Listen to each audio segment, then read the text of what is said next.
I think the reason audiences have been so captivated by my new talk, Your Year of Wonders, is because it gives them a glimpse of their future self, 10 or 15 years down the road, looking back in awe at how the seeds of their next great achievement were planted during such a crazy time of disruptive change in their industry and their company.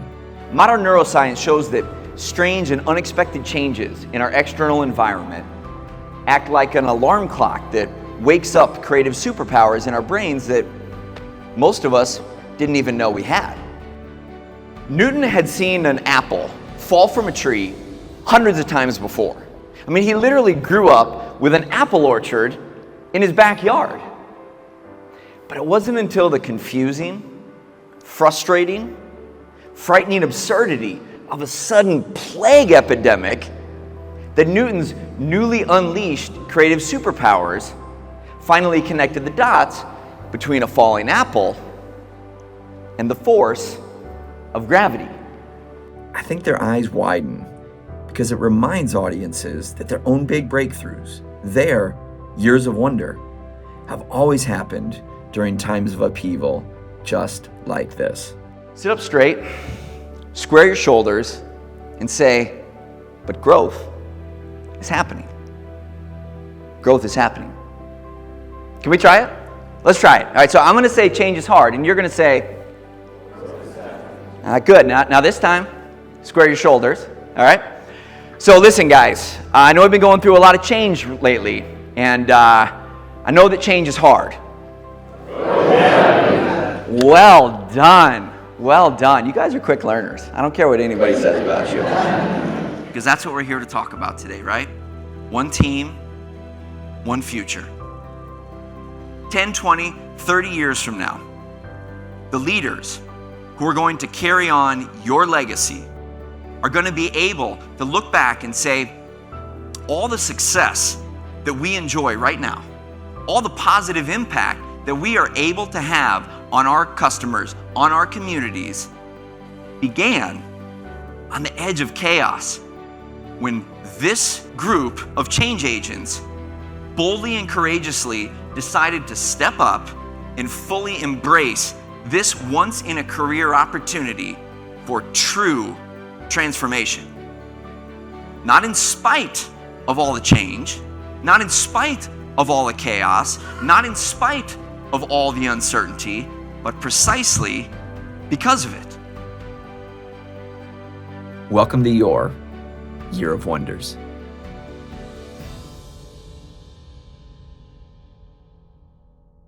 A few years ago, the founder and chairman of Starbucks, Howard Schultz, walked into one of his favorite and oldest stores in downtown Seattle.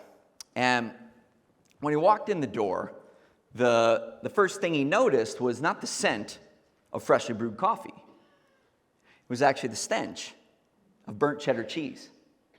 Cheese that had melted off one breakfast sandwich, landed on the oven grates, and then continued burning over and over and over again with every new sandwich that was sold and served that day. And that is when the light bulb switched on for Howard Schultz. That was his falling apple moment. See, in the months leading up to this, Starbucks had been faced with a dramatically changing world. Changes in their competitive pressures, changes in the economy, and all this change had started to impact the business. And for the first time in company history, the year before, Starbucks sales growth had plateaued. Never happened before, and it had plateaued.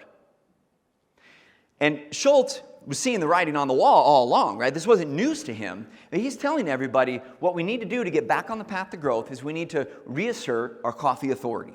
Reassert our coffee authority. He's telling everybody we need to reassert our coffee authority, reassert our coffee authority.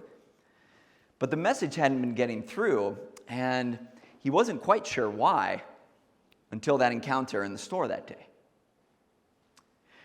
So he then decided to take one of the company's most popular and profitable products, breakfast sandwiches, and he pulled them from the shelves of all 16,000 Starbucks stores in the universe. Wall Street analysts thought he'd lost his mind. But as leaders yourselves, how do you think that instant burst of clarity impacted the people at Starbucks? It was like a shock to the system. All of a sudden, employees, managers, baristas, all throughout Starbucks started seeing falling apples everywhere they turned, in the way they merchandised their stores, in the way they poured espresso shots, in the way they built connections with their customers. And during that year of wonders for Starbucks, they unleashed a torrent of coffee-based innovation, which brought them back to their best year ever 4 years in a row. So what I wonder right now is, what are your breakfast sandwiches? Well, that, ladies and gentlemen, is what brings us to the third and final part of the decision framework, which is to rent the RV. Rent the RV, as in rent it before you decide to buy it. Renting the RV is all about starting small before betting big. It's about testing your gut rather than blindly trusting your gut. And it's also how you, each and every one of you, can continue being the diligent and responsible steward of the customers, the team members, and resources with which you've been entrusted, while also being the bold and creative leader that your community, your business, your family, and quite honestly, our world needs you to be at this moment in history. But let's forget about my story. Let's forget about Isaac Newton, and let's talk about you for a second. I want you to think about an achievement that you're really proud of in your life. Maybe as a leader, as a salesperson, a student, an athlete, a parent, a musician. Okay, so some kind of achievement that you really sort of hang your hat on is something that gives you a lot of pride. Okay, got one in mind? Now, I can almost guarantee that if we were to trace the timeline of your achievement, every single one of you, we would find that that great achievement was immediately preceded by a season of change and uncertainty.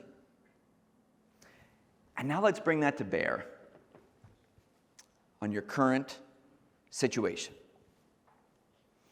And what if all those questions you're mulling over in your mind right now?